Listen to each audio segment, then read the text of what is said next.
There were no extenuating circumstances. Welcome to tonight's meeting of the Berkeley County Board of Education. I call the meeting to order. I declare that a quorum is present and that the media has been notified. Do I have a motion for the approval of tonight's agenda? So moved, Mr. Chair. Second. Mr. Obie has made a motion to approve tonight's agenda. Dr. Etheridge has seconded that motion. All those in favor of approving tonight's agenda, please indicate by saying aye. Aye. All opposed, same sign. The agenda has been approved. Please join me in tonight's opening prayer and Pledge of Allegiance.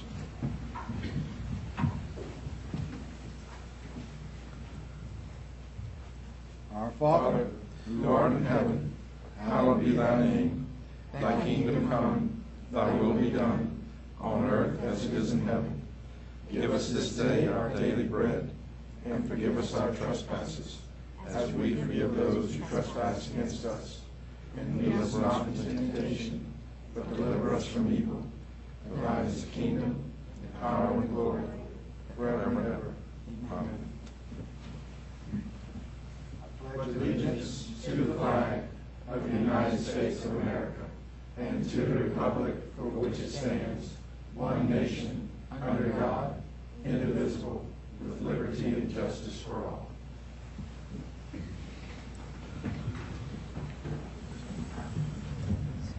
All right, moving on to agenda item number 4. Do I have a motion and a second for the approval of the minutes from the regular meeting of July 23rd, 2013? Mr. Chair, I move that we approve the minutes of the regular meeting, July 23rd, 2013. A second.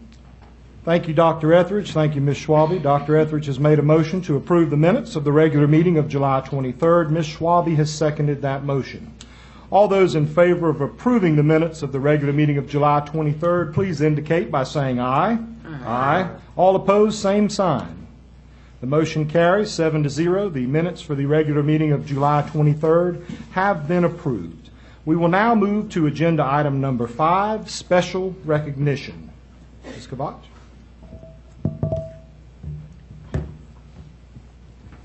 Good evening, Dr. Murray, Dr. Thompson, and members of the board. We have very special recognitions tonight. What a great way to start a new school year. Our first recognitions are for our Department of Transportation. The 2 employees we're about to recognize have gone above and beyond their duties as bus drivers. Some folks believe that a bus driver is just that, a bus driver. But we know that the first person a child sees in the morning and the last person they see in the evening is their bus driver. And it's oftentimes a relationship as equal to many others that they may have, whether that's with a cafeteria worker, an assistant in the classroom, or even their own teacher. We're so thrilled to have these 2 gentlemen working in our district. I'd like to introduce you to Mr. Perry Fogel, who has been named the South Carolina Bus Driver of the Year by the South Carolina Association of Pupil Transportation.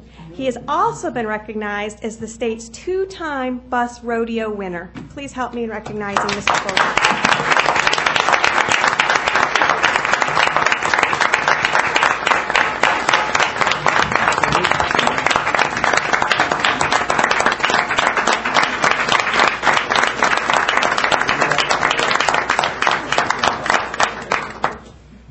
Such a well-deserved honor, and I don't know about all of you, but the last time I tried to parallel park just my own car, I had trouble, so I'm not sure about a bus. We'd also like to recognize David Gerardoux from the Department of Transportation. He was named the South Carolina Support Person of the Year by the South Carolina Association of Pupil Transportation. He's the man behind the scenes that makes sure our bus drivers and all of the action is supported throughout the district. Please help me in recognizing David.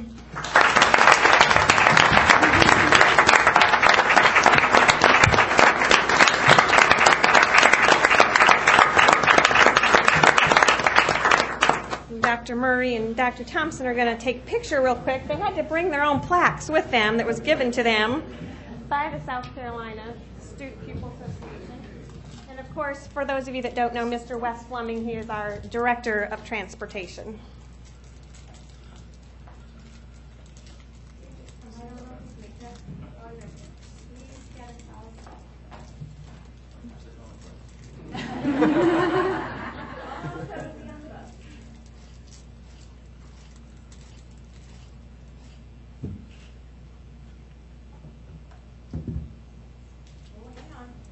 Oops.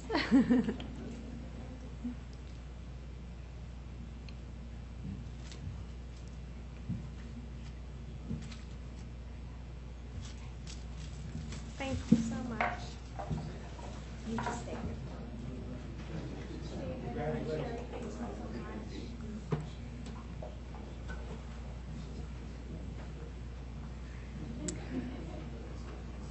Our next recognition is extremely special as our Bus Driver of the Year and our Support Person of the Year. We are so pleased to recognize Shelley Dalpiez, our algebra teacher at Cane Bay High School, who has been named the American Board National Teacher of the Year in the United States. She is the National Teacher of the Year.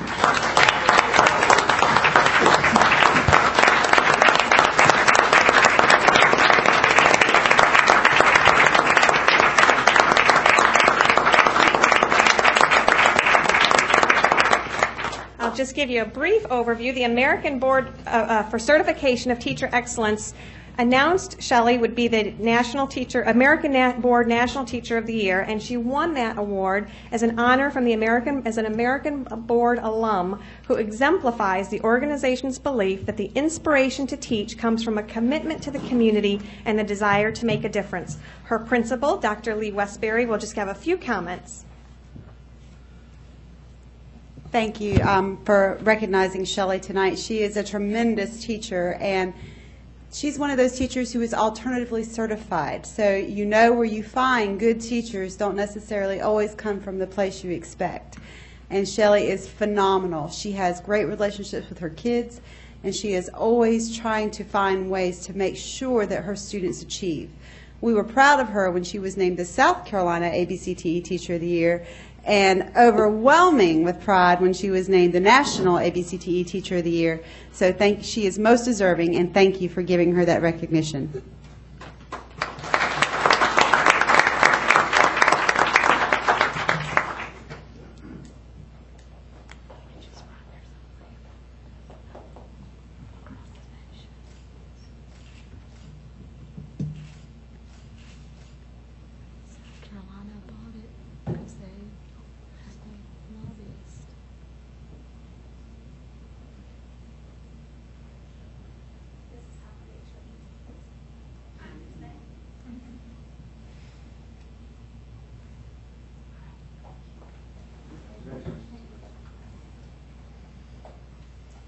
Is our representative from JW Aluminum here this evening? They're not. That makes me so sad. So I'll just go ahead and give you the overview because this amazingly audacious tacky trophy just makes me so happy. It's like smile-worthy. It's so great. It's the Golden Bus Award. And we'll make sure that it gets to our folks at JW Aluminum. As many of you know, over the course of the summer, we ran our Stuff the Bus event. And Stuff the Bus is an enormous process which takes countless hours, not only from staff here at the district, but from many volunteers and community members. This year, we collected 12,526 items, retail valued at $14,179. We were able then to stuff boxes for our 22 elementary schools, our 10 middle schools, and our 9 high schools, which should be being delivered this very week. Our cash donations from Stuff the Bus Golf, Shagging Under the Stars, and the Community Rally Day equaled $15,227.84. In addition to in-kind media donations of $17,000, we had a total gross revenue of $46,407.67. After our minor expenses of $5,482, we had a net revenue of both cash, donations, and in-kind of $40,925.67. It is probably the best Stuff the Bus we've ever had, and it's only a 3-year-old project. Our Golden Bus Award goes to JW Aluminum as our large business. The JW Aluminum employees, of which there are approximately 400, collected 4,235 items. That's more than 100 items per employee at a retail value of $5,250. So we were prepared to honor them with the Golden Bus Award in all of its glory. tonight, but we'll make sure that they get that. Our Small Business Award, the Golden Bus Award for our small business, we knew they could not be here tonight, is from Ace Hardware here in Moncks Corner. They donated 396 items from their 25 employees at a retail value of $482. We're so proud of not only these two businesses, but all of our volunteers and support for Stuff the Bus this summer. And that concludes our recognitions.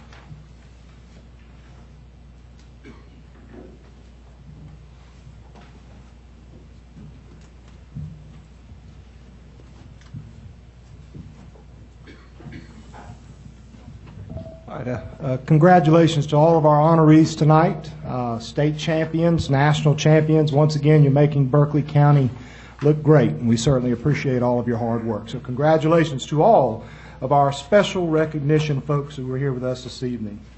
Now we'll move to agenda item number 6, citizens' comments. Prior to inviting you to the podium, I would like to remind you of the citizens' comments procedures. Stakeholder comments are welcomed and encouraged. However, the board will not take immediate action on public comments at this meeting. Any person wishing to address the board must register prior to the meeting. Comments must be regarding programs, policies, or procedures. Comments regarding an employee or student other than the child of the speaker will not be heard in public session. Groups addressing the same topic should select one speaker. Comments will be limited to 3 minutes per speaker. The board chair reserves the right to allot additional time or halt public comments that do not adhere to the guidelines. Additionally, as board chairman, I would like to take this opportunity to briefly address the issue of the limitations on public comments set forth on the citizen comment card. As many of you are aware, there is litigation challenging the limitations on the card and in the district's administrative rule relating to public comment at board meetings concerning district employees, including the ongoing SLED investigation of district employees. While I continue to ask that all citizens respect the board's policy and honor the limitations on the speaker form, in light of the pending litigation, and for the reasons I stated at the June 25th, 2013 board meeting, I do not intend to interrupt the speaker who does not abide by this request. Tonight's first citizen comment, and I hope I do as well with his name as I did last time, Mr. Ryan Gilsonen from Daniel Island, and he is here to discuss the Daniel Island School location. Mr. Gilsonen, if you would take the podium, and welcome, sir. Thank you, Mr. Murray. I would once again like to repeat my comments from the June 25th meeting with regard to the Daniel Island School. The Yes for Schools campaign was, I guess, most charitably described as misleading, in that we were, all the reasons to move a school off of Daniel Island K through 8 were kept very quiet, and in correspondence we've seen from several board members, it appears that now there are any number of reasons why the board would be in favor of moving K through 8 off of Daniel Island. And again, the land was given to the district in the first place to keep K through 8 out there. It's not an equitable result to now go back on that promise and move certain grades off of the island. One option that, well, first of all, I think that rather than being regimented into there's only one answer, it behooves us all as taxpayers and residents of Berkeley County to try to think creatively. And one solution with respect to traffic could be to, instead of building a middle school on Clements Ferry Road, to build a K through 8 school on Clements Ferry Road and leave the K through 8 school in place on Daniel Island, and then no one is driving their kids far to either location.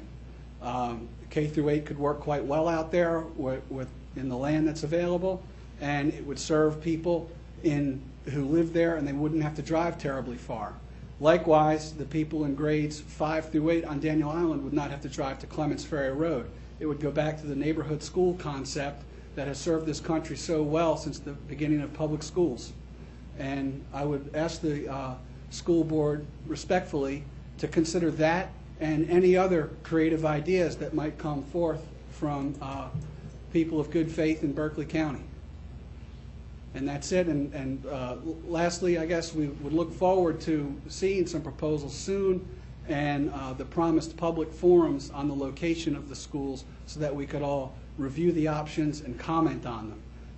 I think we've suffered from a lack of transparency at this point, and it would probably cool tempers quite a bit if we had a little bit more information.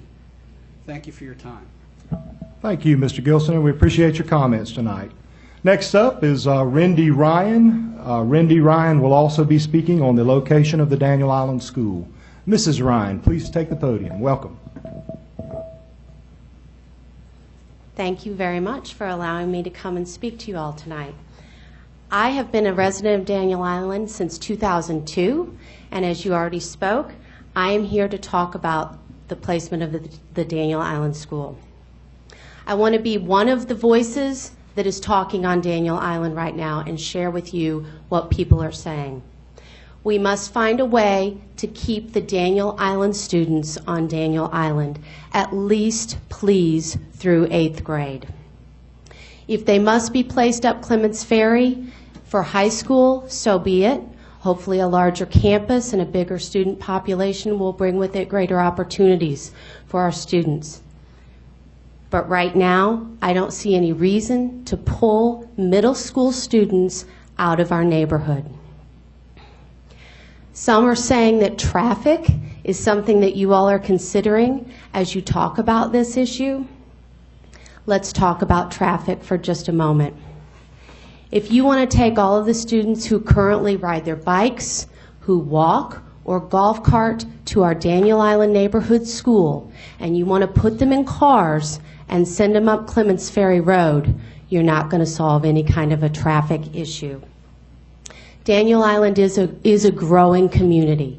We're going to continue to have more people, more cars, and more traffic. We're going to have an even greater issue if you take all of those students and you ship them en masse up the already jammed Clements Ferry Road. Luckily, I don't have to do it, but I hear that Clements Ferry is already pretty much a nightmare. Mr. Cooper has written a letter in response to something I wrote to him to indicate that the cost of land on Daniel Island is a concern, and also the cost of building on Daniel Island is a concern. I grant you it will be cheaper to buy and build land up Clements Ferry Road, but a middle school does not belong in an industrial business park. It does not belong off a highway where the cars are flying by at 60 miles an hour. It belongs in our neighborhood. Please keep it there. Also, please consider, if you take our school off the island and put it 15 minutes commute away, you're going to reduce the parent involvement in that school. Please talk to Mrs. French about the level of parent involvement we have in the Daniel Island School right now. It's fabulous. She has a posse of parents who are there every single day, helping out in numerous ways. If you make it inconvenient for those parents to stop by the school when they have a few spare moments to help out in any way that they possibly can, guess what? They won't do it. Also, please consider, while we are reducing the amount of PE time and recess time that our students have every day down to near nothing, let's not make it impossible for students in grades 6, 7, and 8 to get to school by their own feet. Let them be able to walk and ride their bikes to the school. Middle school is exactly the time when the kids do have the level of independence to get from point A, anywhere on Daniel Island, to point B, anywhere on that island, by bike or foot. Please don't take that opportunity away from them. On the school district's website, it clearly states that we will be involved and we will be heard in this plan for the referendum money. Please let us be heard. I feel that we need facts, as Ryan said, and these are the facts I feel we need. What sites are being considered? Ms. Ryan, if you could please conclude your remarks. I got 3 more things. What objections does the board have to those sites? What creative options are being discussed by whom and when will this topic be on the agenda so that we can be heard? Please, let's work together on this and find a good solution for everybody. Thank you. Thank you, Ms. Ryan. Thank you so much for your comments and your time. We appreciate you coming out tonight. Mr. Jeff Dietrich is up next. Mr. Dietrich is also from Daniel Island. He wants to discuss the location of the new middle school on Daniel Island proper. Welcome, Mr. Dietrich. Thank you. Thank you, Mr. Murray and board Yes, sir. members. I will be brief because Ms. Ryan and Mr. Gilson have made some excellent points there. And I'm here representing a different group of Daniel Island residents who are all very concerned. And, the few things I just want to reinforce is that if you can please just keep the residents involved in this whole process. We were told we would be involved or be able to know what's going on. But so far, no one that I talk to can find any real information. It's just kind of word of mouth and hearsay of what is happening. So if you can let us know how we can know what's happening and how we can be involved in whatever meetings are going on so we can have our input. There is a lot of input out there, and I'm sure you would like to hear it from the residents that are on Daniel Island. I'd reinforce what Mr. Gilson had said, that the residents have been led to believe that K-8 would be on Daniel Island proper. And the Yes for Schools representatives, I'm not sure their relationship to you guys, but they definitely made that, confirmed those were the plans. And now we're led to believe that, or it sounds like that may not be true. The only thing that I really would like to say is that, Daniel Island School, it is a young school, but it has been very high performing and doing great, and it's got a great community feel. And I'm sure you guys should be proud of what they've done in such a short time and what Mrs. French is doing over there.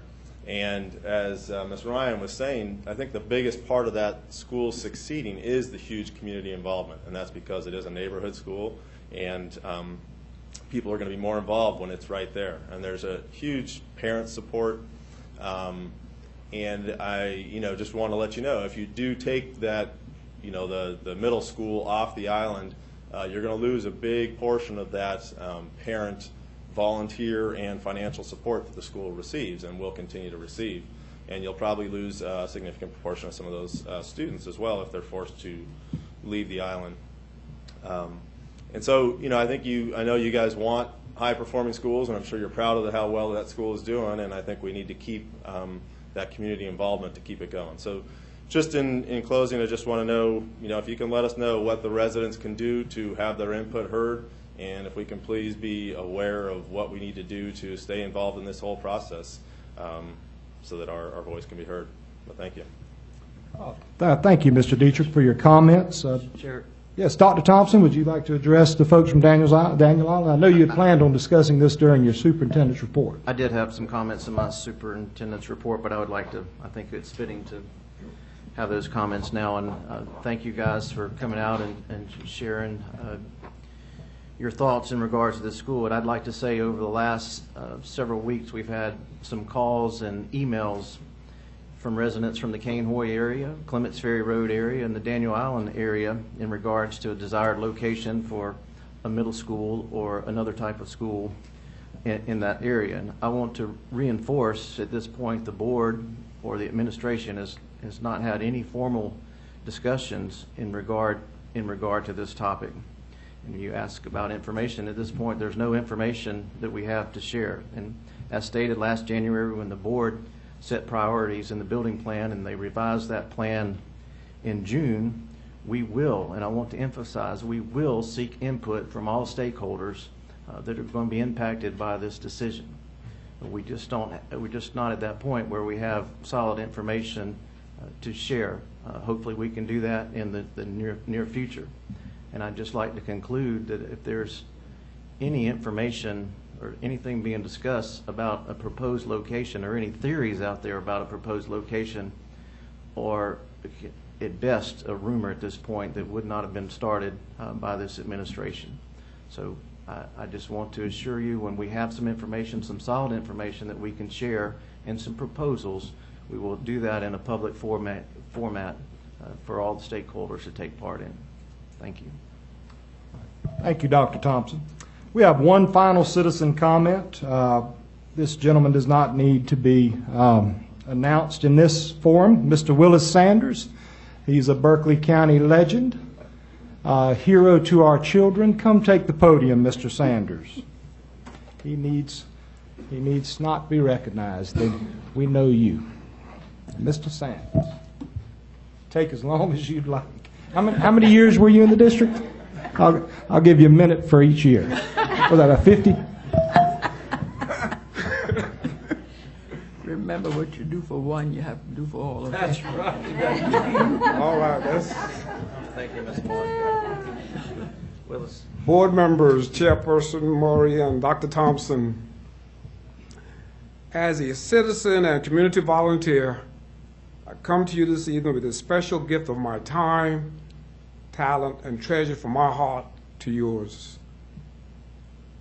This special artwork that I'm about to present to you was created during my transition this summer to represent the many hearts of our students, the continued growth of our district, and your strength, courage, and dedication as a board to achieve this mission.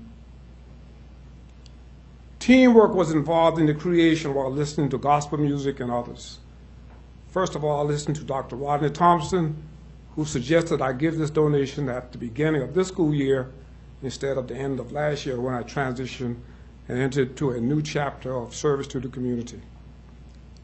My 10-year-old granddaughter, Anaya Nelson, a rising fifth grader at Sangre Intermediate School, helped me with the design, the color, and the placement of the many colorful hearts in the artwork. Philip Obey, a former Go for the Gold student and current board member, also gave me the idea of what the board would appreciate and accept in comparison of a realistic artwork and the abstract one. He said, the realistic. I went to A.C. Moore and told them what I was going to do, and they gave me the frame and the matting at a discount rate. I went over to Real Art in Goose Creek, and they completed the matting and framing at no cost. Finally, it is with hope, love, and joy that the Berkeley County School District will have a great 2013-2014 year on your leadership as a board, and that this artwork will be a continuous reminder of your roles and responsibilities in the decision-making process. Always remember that you are braver than you believe, stronger than you seem, and smarter than you think because of being rooted in the love for our students' success and total development. Thanks, and God bless you individually and as a team. And this is the artwork I want to present to the board. And there are many, many hidden hearts in this piece of artwork that I want to present to the board tonight.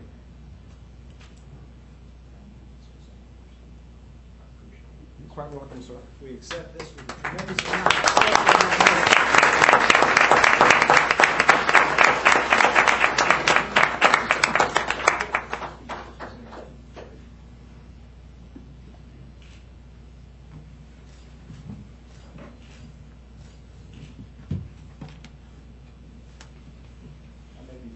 But I'm not as big a man as you, I promise.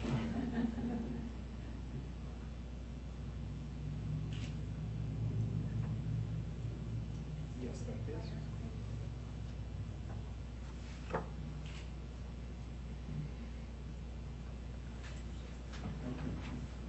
Keep it in? Small.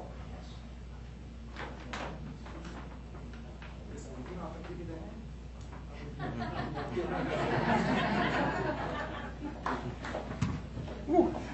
Can we give Mr. Sanders one more round of applause?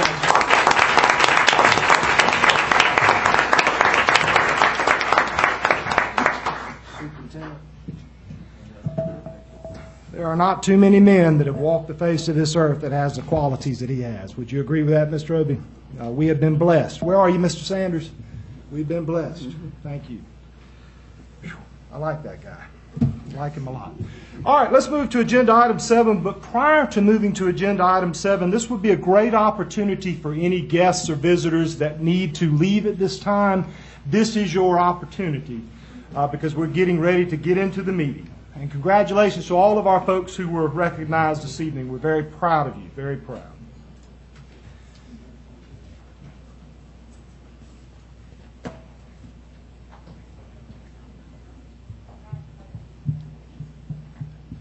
The door is always open for you, Mr. Sanders, if you decide to return. All right, everybody, let's get down to the business of the board. Agenda item number 7, administration and facilities. Our first agenda item under Agenda 7 is an item for action. It's the second reading of Policy JQKA entitled Foreign Exchange Students. Mr. Franchini, the podium is yours. Good evening, Mr. Chairman, Dr. Thompson, members of the board. I don't paint or draw. The best I have for you tonight is a revised policy, just changing one word to another one. Policy JQKA, foreign exchange students. Administration is recommended for second and final reading that the amount of time for the petition be changed from 6 months to 3 months, which is, again, our practice in the district. All right, thank you, Mr. Franchini. And for agenda item 7, do I have a motion and a second? Mr. Chairman, you do. I move that we approve policy JQKA, foreign exchange students, as revised for second and final reading. Second. Second. Dr. Etheridge, Ms. Dovey picked up Dr. Etheridge. Thank you, both. Ms. Schwabe has made a motion to approve policy JQKA entitled Foreign Exchange Students as revised for the second and final reading. That motion by Ms. Schwabe was seconded by Dr. Etheridge. Do we have any discussion on this matter? Hearing no discussion, we'll call the question. All those in favor of the second reading of policy JQKA, foreign exchange students, please indicate by saying aye. Aye. All opposed, same sign. The motion carries 7-0. Mr. Franchini, the second reading of policy JQKA has been approved. Thank you. Yes, sir. Item for information, the HVAC system analysis is our next agenda item.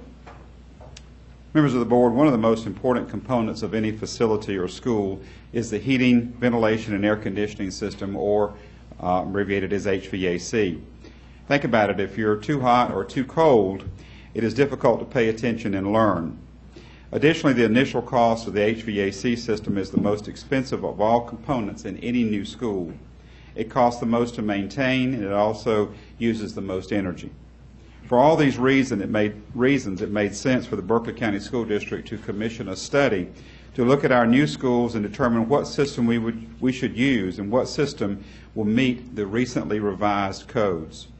The first school under design for our district is Nexton Elementary School, so we use that school as our model and the engineering team of RMF to do the study. Berkeley Electrical Co-op and Touchstone Corporation were also very interested in the study and graciously provided donations toward the cost of the study and would like to use the information to help educate other clients. This evening I would like to introduce to you Mr. Seth Spangler, the professional mechanical engineer who conducted the study and who works for RMF, who have offices in Berkeley County. Seth is very familiar with our school district because he worked on the HVAC system for Cane Bay Middle School and the recently completed Timberland High School. At this time, I'd like to ask Seth to come forward and give you the results of the study.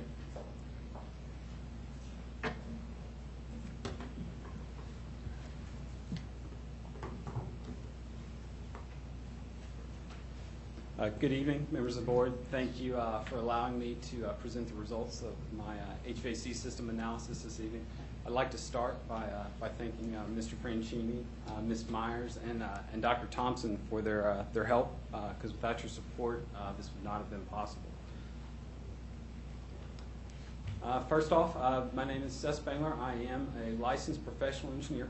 I'm also an ASHRAE certified building energy modeling professional. And I did have the pleasure of designing the HVAC systems for Cane Bay Middle School as well as Timberland High School, which actually passed its final OSF inspection on Friday. I'm a member of RMF Engineering, which is an approximately 230-member consulting engineering firm.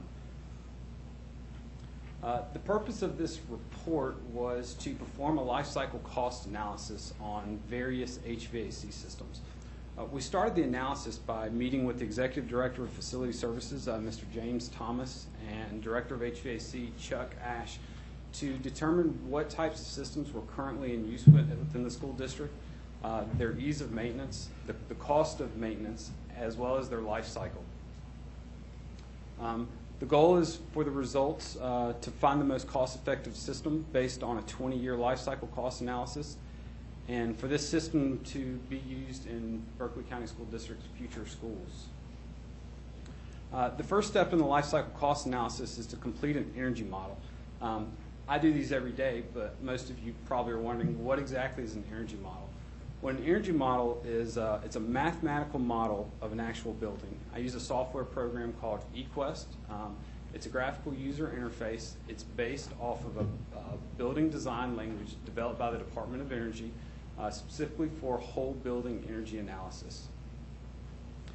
Earlier this year, January 1st to be exact, the South Carolina State Legislature adopted ASHRAE 90.1 2007, which is the energy standard. And this energy standard specifies the minimum requirements for the building envelope, maximum lighting power allowances, as well as minimum energy efficiency requirements. There's an appendix in the standard, Appendix G, which defines energy modeling requirements. So we used Berkeley County's basis of design for the majority of our models. If there were any gaps, we referred to ASHRAE Appendix G for the additional design requirements. The project, as previously stated, was based on Nexton Elementary, which is located in Berkeley County. This is ASHRAE Zone 3A, and I'm sure I don't have to convince any of you after the last couple of days of weather that we are indeed, in fact, in a warm, humid climate. The electrical rate was modeled based upon Berkeley Electric Co-op's Rate 30 structure. And I would like to once again thank Eddie Plowden with Berkeley Electric Co-op, as well as Touchstone Energy, for their generous contribution in making this study possible. This is the actual 3D rendering from the architect of Nexton Elementary. And this is the energy model. So as you can see, the goal is to approximate the building as closely as possible. This is the graphical interface. The next step in the energy model is putting the internal components in. We start with the building envelope. We actually use the actual construction of the building, the insulation values and thicknesses.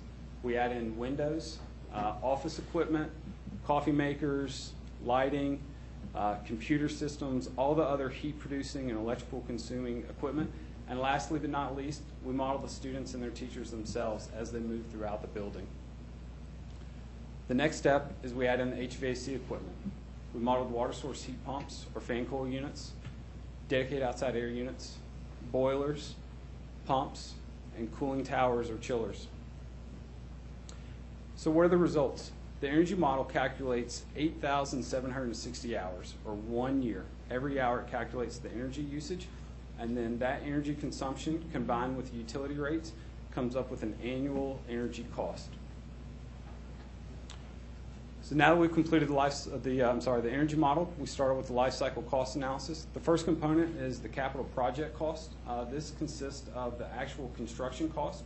For our project, we looked solely at the HVAC systems. So we did not include lighting or the architectural systems within our life cycle cost analysis. We did consider all the equipment, piping, controls, insulation, and various other systems that are required to support the HVAC systems. We also included the soft costs, which are your design fees and other miscellaneous fees associated with building a project. The next component is the annual cost. This is where the energy model comes into play. We utilize the annual energy usage, as well as the maintenance costs that we derived from conversations with your maintenance and facilities department. So here are the results. The first table are the energy costs for just the HVAC systems. Once again, this doesn't include lighting, interior or exterior, or the process or plug load systems within the buildings. We modeled 4 systems. The first 3 systems are what we term 4-pipe systems using chilled water and heating water. The first system is a fan coil unit system with ice storage and air-cooled chillers. The second one, same system. However, now we're just using air-cooled chillers without ice storage. The third system, once again, uses air-cooled chillers, but they're super high efficiency air chillers, once again without ice storage. And the fourth option is a water source heat pump system. It's easy to note that the electrical usage for the water source heat pump system is significantly lower than the other systems, but the natural gas is off the charts.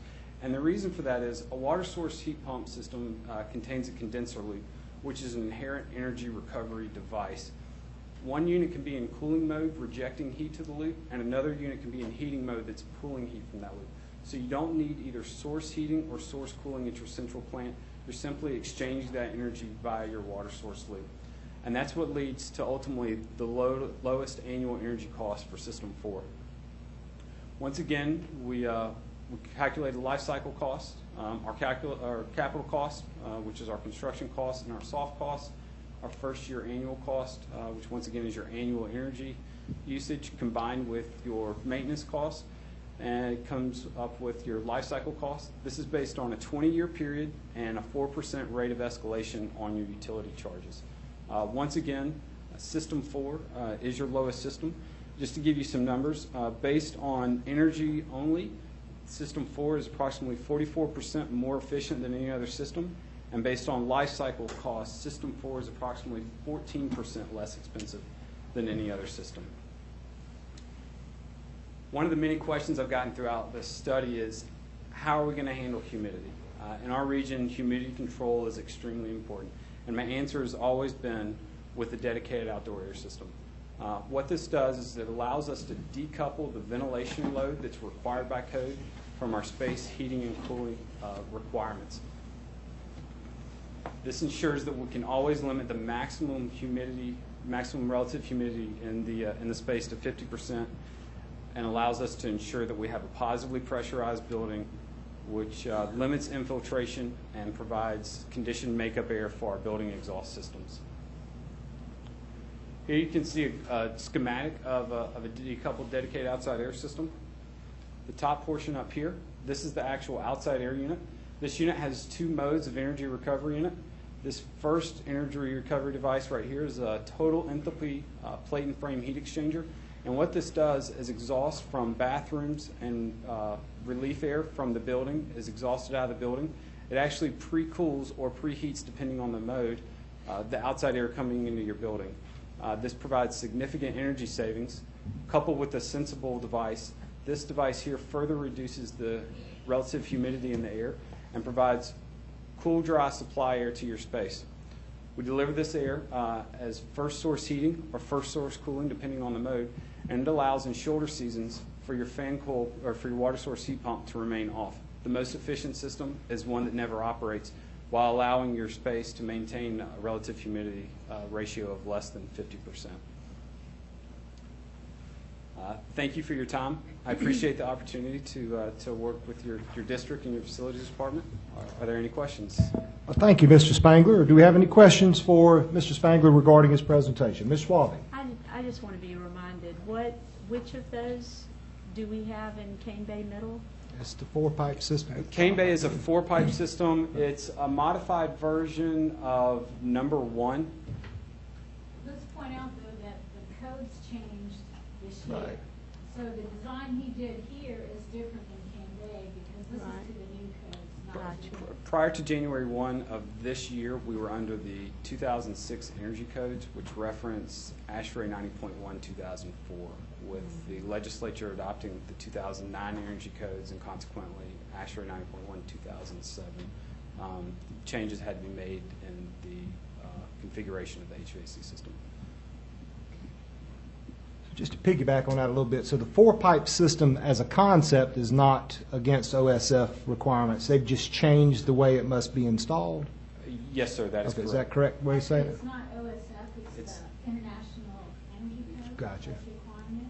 At Cane Bay Middle School, we were able to put the units on the outside air, and now you've got to decouple it. So that's what the requirement is. We were able to do humidity control with reheat. We did, right. At Cane Bay, we take care of humidity at the space level, which is no longer allowed by code in that configuration. So Gotcha. Now you must do it at a building level. All right. All right. Do we have any other questions or comments for Ms. Myers or Mr. Spangler? Yes, I have one. Mr. Marino, I'll come back to you, Doc. What are the disadvantages of the water source heat pump? Are there any?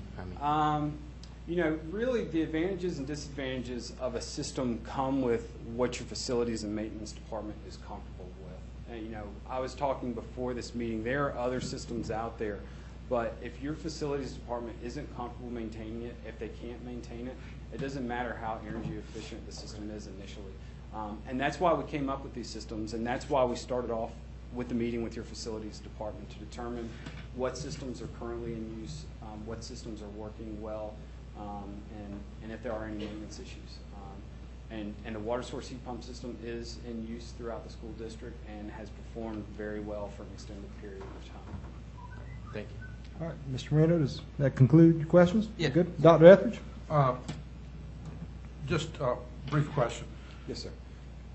When we built Cane Bay Middle School, I remember going up in the attic. Yes, sir. And was wondering, have you included any climate control for the infrastructure that will be there, especially for the electronics and even for the other mechanicals? You know, maintenance crews have a hard time working if it's 110 degrees, and right. We really need some relief there. And for the computer, systems, it's disastrous for them to get. I agree. For the next in design, we are providing dedicated cooling for the IT closets, which are located up on the platform. So Okay. those will be conditioned. Yes, sir. And the rest of the space where maintenance. Well, the maintenance space, the way the building envelope is designed, the roof is your envelope. You know, a lot of buildings are designed where the envelope stops at the ceiling. Next in design is designed where the envelope is at the roof. So we're not directly heating or cooling that attic space, but you actually get infiltration through your ceiling grid. So you get a transient heating and cooling by default because your ceiling is not insulated. So that space is now contained within your building envelope and is heated due to its location adjacent to the conditioned spaces. Good. Thank you. You good? All right, any other questions? Ms. Lee? Then we'll get to Mr. Obey. The amount, the life cycle cost on number 4 down at the very bottom, is that including what you were referencing with the, I guess, natural gas that you said it's off the chart? Is that included Yes, in ma'am. that? Yes, ma'am. So these numbers here, this charge right here actually comes up here in your first year annual cost. So it's your energy charge plus your maintenance cost is what goes into that first year annual cost. So yes, the natural gas, both electric and natural gas are included for both systems. Okay, thank you. Mr. Obey? This might be more of a question for Connie. What schools do we have the water source heat pump at now? We got several of them. Stratford High School, Devon Forest, Jamestown. Timberlake. This district, like Stratford High School, is system number 4. It's been in operation for over 31 years now. Very energy efficient and definitely the way to go. I stand 100% in favor of it. And if you go back to your water source heat pumps, they're very energy efficient on the SEER and the EER, and it's a typical standard small unit, so it doesn't, even an old technician like me can work on a blackboard. Great system, very energy efficient. Thank you. Single source unit too, so one unit is one classroom, doesn't affect the whole school. That's good. All right. Any other questions or comments for our speakers tonight? We'd like to thank y'all. That was very educational. We appreciate the information, the system analysis of our HVAC systems. Thank you very much. Moving on to agenda item number 8, financial services. Mr. Thomas, you may take the podium. Our first agenda item tonight is an item for action entitled Bond Resolution for Annual Payments for Installment Revenue Purchase Bonds, Safe Bonds. Mr. Thomas. Thank you, Mr. Chair, members of the board, and Dr. Thompson. We have the annual event of the approving the resolution to make our annual payments for the installment revenue purchase bonds that were in 03 and 06. The bond attorneys and financial advisors have actually changed a little bit in that we're actually approving a resolution that actually crosses fiscal years, so we'll be ready to do the next series like in the spring. well, the payments will be the next fiscal year. This is an item that y'all have seen before, and ask for your motion to approve the resolution as stands. Thank you, Mr. Thomas. Do I have a motion for agenda item number 8 and a second? You do, Mr. Chair. I make a motion to approve the bond resolution for annual payments for installment revenue purchase bonds, the SAFE bonds, of not exceeding $37,600,000 as presented by Mr. Thomas in agenda item 8. Second. Thank you, Ms. Schwabe. Dr. Etheridge has made a motion to approve the bond resolution for annual payments for installment revenue purchase bonds entitled SAFE bonds of not exceeding $37,600,000 as presented by Mr. Thomas in agenda item 8. That motion has been seconded by Ms. Schwabe. Do we have any discussion regarding agenda item number 8? I got a quick question. Mr. Obie, the floor is yours. Is that are those the bonds that we put that group back together? Yes, that is that group, the new board and all that sort of thing, yes. Okay. So they approved all this? Yes, they've done their part as well, so yeah. Good question, thank you. All right, any other questions for Mr. Thomas? Not hearing any, we'll call the question. Dr. Etheridge has made a motion to approve agenda item 8. He has approved the bond resolution for annual payments for installment revenue purchase bonds entitled SAFE bonds of not exceeding $37,600,000 as presented by Mr. Thomas. All those in favor of the motion, please indicate by saying aye. Aye. All opposed, same sign. The motion carries 7-0. Mr. Thomas, agenda item number 8 has been approved. Thank you. Moving on to agenda item number 9 under instruction and accountability. Tonight we have an item for information, a federal report card update. Dr. O'Gorman, the podium is yours, sir. Mr. Chairman, members of the board, Dr. Thompson, ladies and gentlemen, I'm going to give you an overview of the Elementary Secondary Education Act Federal Accountability System results. I know that's exciting stuff. I'll try to make it as entertaining as I can. I want to go over a little bit of the history of the federal report card, and I want to clarify this is the federal report card, the federal rating. We will get a state rating around October, November, so this is from the feds. Last year we referred to AYP as being met or not met. It was just that simple. It was an all or nothing thing. You either got it or you didn't. The state has submitted a waiver, and so now we don't get an all or nothing. We actually get a grade of A, B, C, D, or F. So that system came into effect this year, and last year, and we're going to run over those results with you real quick. The number of potential targets or objectives that district and schools have to meet more than doubles this year. They have changed the subgroup size from 40 to 30, and what that means is if you have a subgroup with 30 students in it, then they are counted or weighted in the report card configuration, and I'll go over that in a little bit. Last year you had to have 40 in a subgroup. This year you have to have 30. That is not true with graduation rate. You have to have only 10 students in a subgroup for that to count on this report card. Actually, last year it was 1. You only had to have 1 student, and they've changed it to 10. And male and female subgroups have been added to the list of groups in that calculation, so that's new. Attendance rate is no longer used. It used to be that your attendance rate for your students in school was part of the calculation. That is no longer there. Now science and social studies have been added to that composite score. Now, data used to calculate our grade ratings include both 2012 test results and 2013 test results. You've actually got last year's test scores for some students and this year's test scores for some students that go into the configuration of how our district scores are calculated, and that same is true with the high school. So the graduation rates and end of course results are reflective of last year. So that's EOC for just history and science. ELA and math at the high school level are actually HSAP during the current school year. Also, they have changed the average score from the prior year. And I want to point out one of the major differences between how the federal report card is rated and the state report card is rated. The federal report card, you have to meet a certain average at each grade level in each subject. You have to reach a certain number. with the state report card, it's the percentage of students that met the grade level objectives, and I'll go over that. But those are the two biggest differences. So we're actually looking for a raw score to be an average in grade levels and subjects. So I want to give you a scenario based on what I just said. It's a true story. This is in South Carolina, not in Berkeley. All right, so 2 elementary schools got a grade, 1 got a D, and 1 got an F. So you would probably conclude that the one with the D is the better quote-unquote school.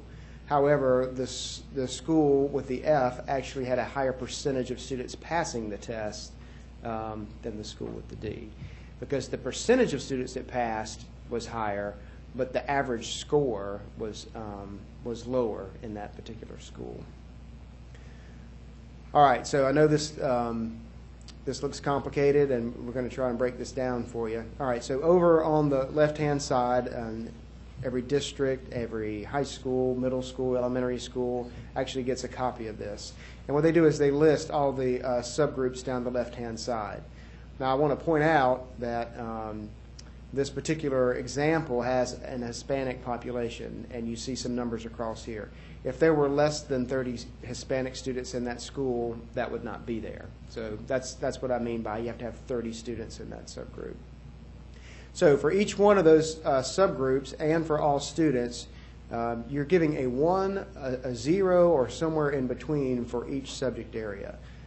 For middle and elementary schools, this is specific to PASS. For high school, this is HSAP for ELA and math, and end of course for science and social studies. Sorry? For the prior year, thank you. And then the percentage, you get a score based on the percentage of students that were tested. That's really an easy one because we should be testing at least 95%. And then this is a high school, obviously. The graduation rate is over here as well. Now, I mentioned the mean score or the average score for each area. So here's an example. At the elementary level, last year for PASS, you had to have a mean score of 630 in English language arts. This year you have to have a 635, and that's, again, an average score. And you see how that carries out from elementary to middle to high. And remember, a high school is a different test, and that's why that score looks different. So here's one thing that might bring this into perspective. At the elementary level and middle school level on PASS, you only have to have a 600 to be on grade level. Okay, so this measure, this average, they're asking us to be at is actually well above what quote-unquote on grade level is. So just to point out real quick, you see that all of these subgroups would have gotten 635 in ELA. There were not enough students in this category to count, and this one has a 0.5.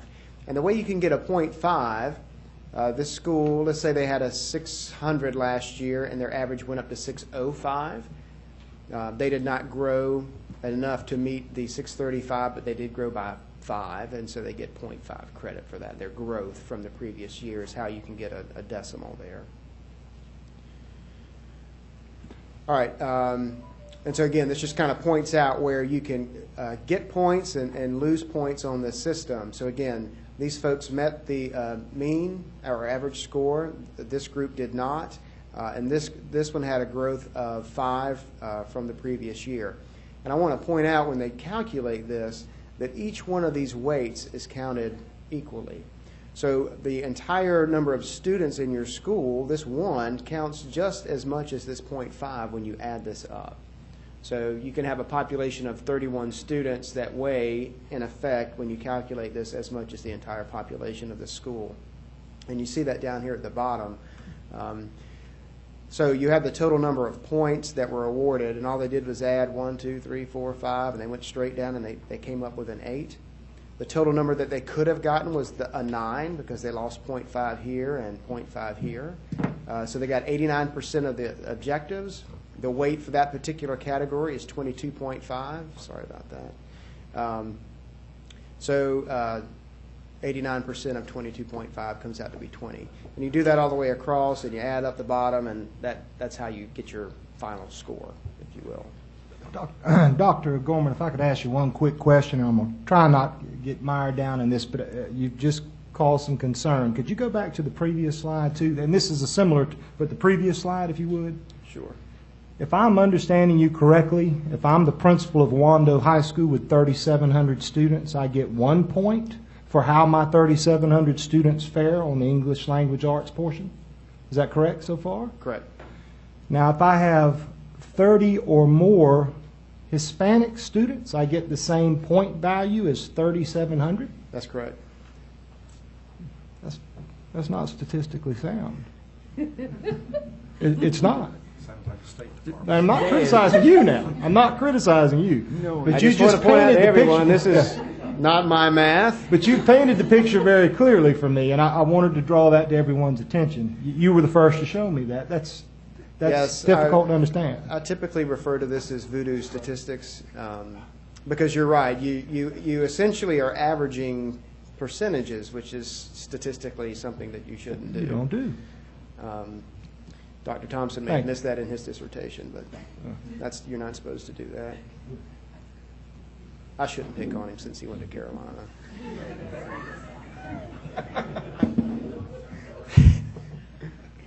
So we add up the weight and you get your final score. Okay. So once you add all that up, they have a 90 to 100 as an A, and you can see how they calculate this out. I want to point out that an A substantially exceeds objectives or expectations.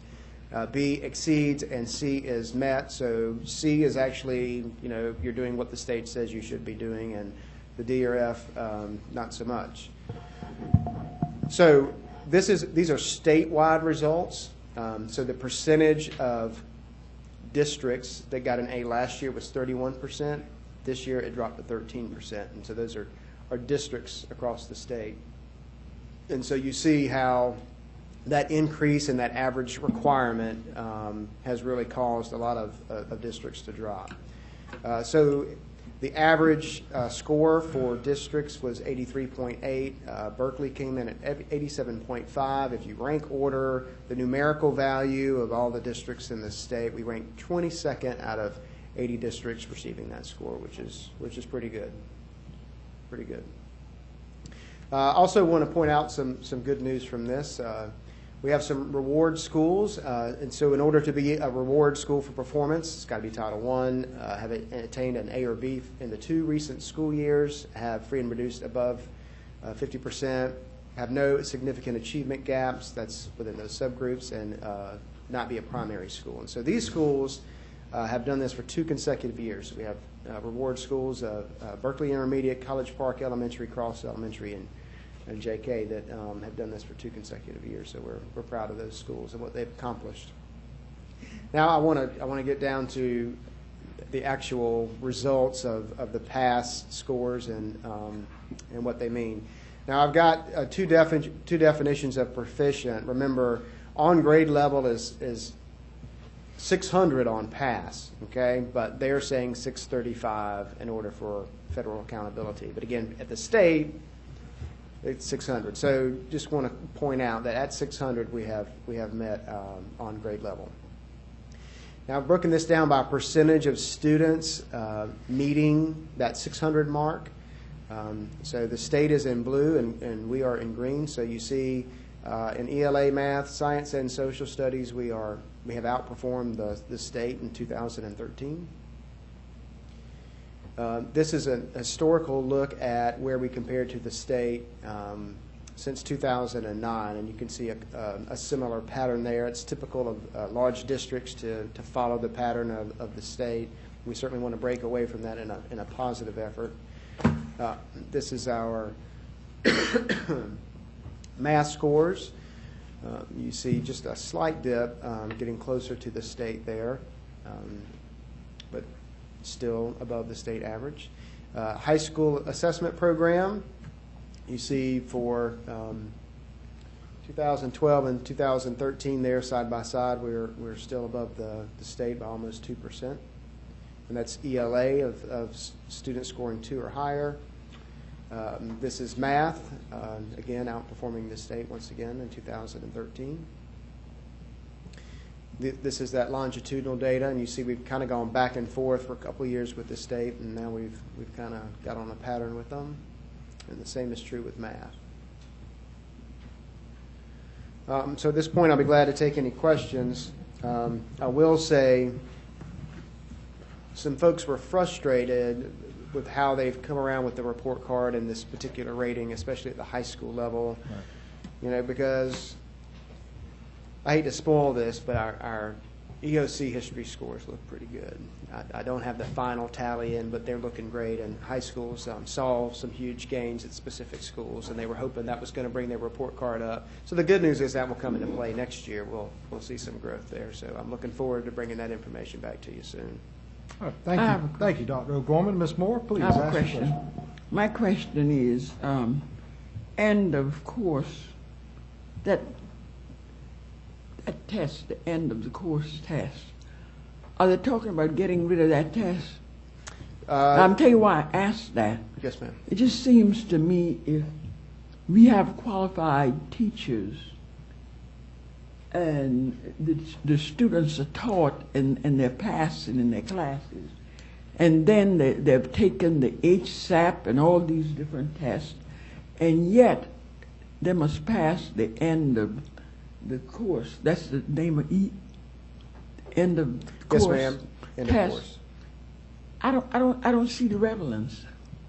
I don't see why. You understand what I'm asking? Yes, ma'am. And they are talking about doing away with the HSAP, and students are actually required at this point to pass the HSAP in order to graduate, and they've talked about doing away with that test. They've talked about the end of course being replaced with Smarter Balance, which is similar to what the elementary and middle schools are going to be going through, but I have not heard a final decision on high school assessment systems at this point. And the same thing with the exit exam? Right. I have heard them say they're doing away with it. I've not heard a date. I don't think Ms. Hagan is in here, but no, I've not heard a specific date. No, but who do we talk to about it? You know, do you tell them that you have some people who don't want it? Yes, ma'am. I'm quite vocal. I mean, don't see the need for it. We have at the instructional roundtable, all the folks in my position across the state, we meet once a month and we talk about this. We've been pretty frustrated with a lack of information about where we're going with high school assessments. We don't have a good answer from the state about what is going to happen. It is a legislative decision that we're waiting on. Okay, thank you. Thank you, Ms. Moore. Are there any other questions or comments for Dr. O'Gorman? Dr. Etheridge?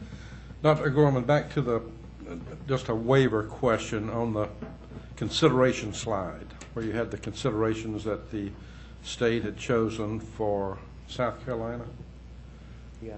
And also on the change in the baseline data, the increase of 5-10 points per each to meet the various performance levels. All of those were South Carolina State Department decisions and not U.S. Department of Education No Child Left Behind decisions, right? That's correct. Are you aware of the people at the State Department that were in charge of making that decision, and if they had a committee of people from school districts, and if so, was anybody from Berkeley County included? And if not, can you get on that committee in some way?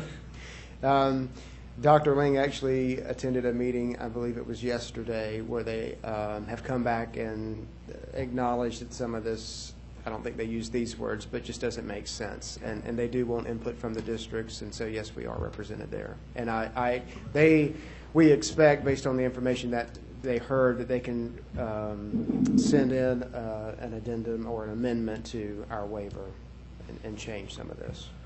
Okay, just from many years of past experience in working with those committees, I know that, and I know personnel changes at the State Department level, but we very seldom had people that actually had school district or school building experience making those decisions. Mm-hmm. And we really need a very vocal voice, someone that can show them the numerical nonsense of averaging percentages and such.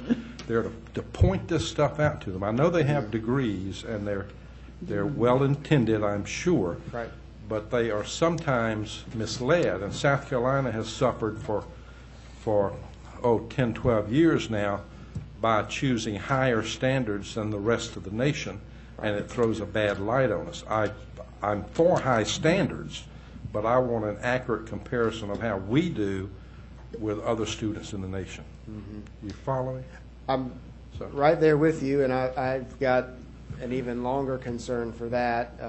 As you all know, our test for pass this year will be different than last year. It will be only what's common between our state standards and the Common Core standards. So the past results that you've seen really can't be compared to the test that we're going to take this year, different test. And then the next year it will be Smarter Balance, which is a different test. And in the meantime, they're making amendments to how we're rated on really 3 different tests over 3 years with new standards in all 4 core subject areas. Well, on your first bullet here, when they judge Berkeley County's success on 2 different performances of 2 different groups of students, right, that just throws the credibility out the window for the rest of their actions. Right. As much as averaging the percentages on the, yeah.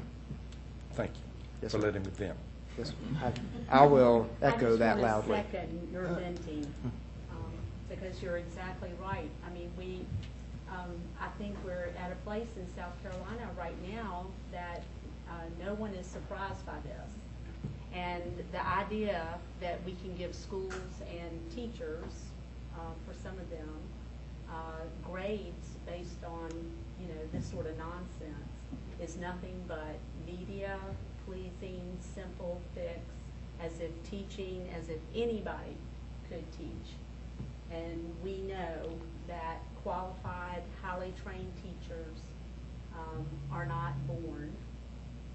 They are made, and they are professionals, and it's an insult to the profession and to parents and children. So thank you for presenting this in a simple way and giving us a platform, because we can say some things you can't about how little anyone is truly listening to the people who are actually doing the work. Thank you, Ms. Schwabe. Do we have any other comments or questions? Good. Dr. Etheridge, I'll come back to you, sir. Me? Yeah. Am I correct in assuming that we have a state superintendent that is behind all of this and is coming up for election in a couple of years? Is that correct? Yes, sir. Thank you. All right. Hearing no other questions or comments, I have a great deal of respect for my colleague to my left, Joe Wright. Well said, Dr. Etheridge. Agenda item number 10, Superintendent's Report. Good evening, Mr. Chair, members of the board. Seth, I'll say that you stole my thunder. I was going to report that the Timberland High School HVAC project is complete and passed inspection this past Friday. I was in the building yesterday, and it was cool. So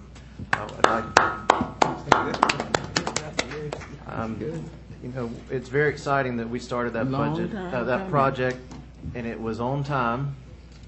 And I've been told that it's been under budget. So Brantley will scrub those numbers and find out where we are exactly.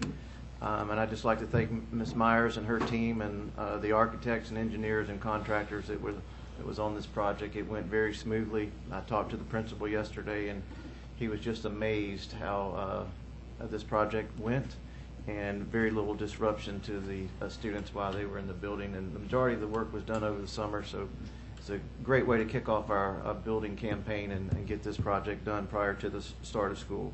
Thank you. So changing gears a little bit, last week we did have a procurement audit for this past fiscal year, and upon reviewing the results of the audit, there was no major issues to report. So I'd like to thank Brantley Thomas for your clear procurement procedures and your leadership in establishing those, and then your staff for duplicating those procedures throughout the district and make sure that everyone at the district level and school level follow these procedures. So thank you to you and your team for the positive procurement audit. And lastly tonight, I would just like to say that our back-to-school activities are in place. We have stuffed the bus, we have prepared our facilities, and yesterday we welcomed back teachers and support staff, all to kick off the main event. And on Monday, August the 19th, we will welcome approximately 31,000 students to our 41 schools. You know, this is an anxious time for parents. Exciting, anxious, lots of mixed emotions, especially for those parents that are releasing their 5-year-old or their oldest child to school for the very first time. And you can, if you've recall that experience for you, we want this to be a memorable experience for all of our stakeholders this exciting time of the year. We have been communicating with local law enforcement to help us with the traffic on the first week of school. It's going to be very congested. I just want to say that. All of our schools, or the majority of our schools, are at capacity or above. We have lots of students in our building. So my message to parents and folks in the community, give yourself some extra time. Be patient. And to everyone, slow down and let's enjoy this experience. 2013-2014 is going to be a great school year. Thank you. All right, thank you, Dr. Thompson. And on behalf of all of my colleagues on the school board, we wish all of our educators tremendous luck next week when you open your schools for our children. And we thank you because we are ready to get them out of our house. So best of luck to all of our educators in the district. Now it is time for agenda. I'm sorry, Ms. Moore, go ahead. Thank you. I have a question. Go ahead, Ms. Moore. Do you have a question for the superintendent? Yes, I have. I want to find out if students are in need of material that was collected, how do you distribute them?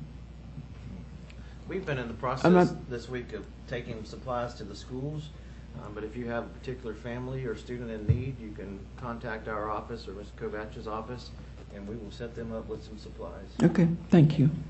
Thank you, Ms. Moore.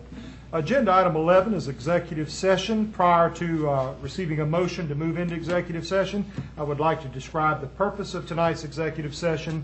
We will hear student attendance appeals, personnel considerations, contractual matters, specifically land acquisition in the Tanner Plantation Foster Creek Road area, as well as any potential legal briefing.